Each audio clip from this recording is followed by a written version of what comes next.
presented by Adi Shakti Films.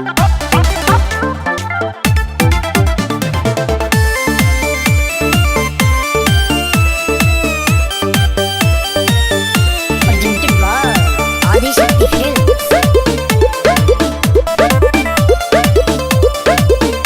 कारी अखिया के कजरा बवाल कइले बा एह पगला के जियल मोहाल कइले बा कारी अखिया के कजरा बवाल कइले बा एह पगला के जियल मोहाल कइले बा तोहर रूपवा सलोना दिल के कहे चिपकोता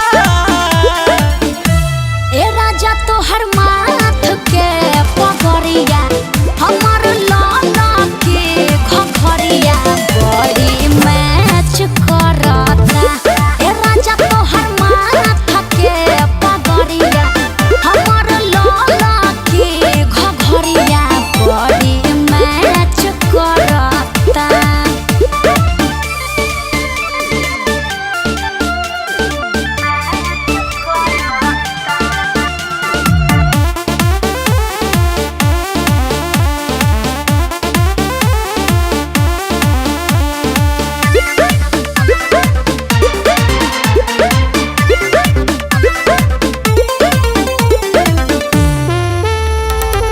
गजब के कॉम्बिनेशन बड़े बनौले विधाता धरती अंबर गगनवा देखी के तोहे मुस्काता के जोड़ी ऊपर वाला क्या बनावल समझाए जानो प्यार के रिश्ता बड़ी पवित्र हई बुझाए जानो।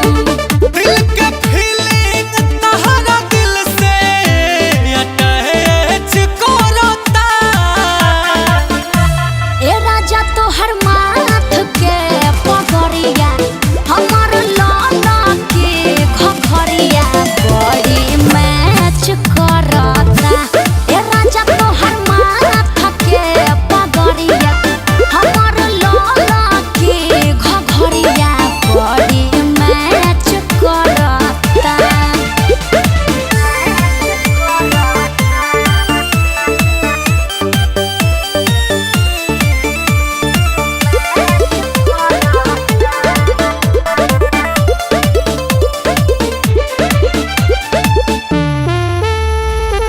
जन्मों जन्म के बारिशता केहू खत्म कर ना पाई रंजितवा के बवादा तोहरे के दुल्हन बनाई कि तोहरे जैसन मोह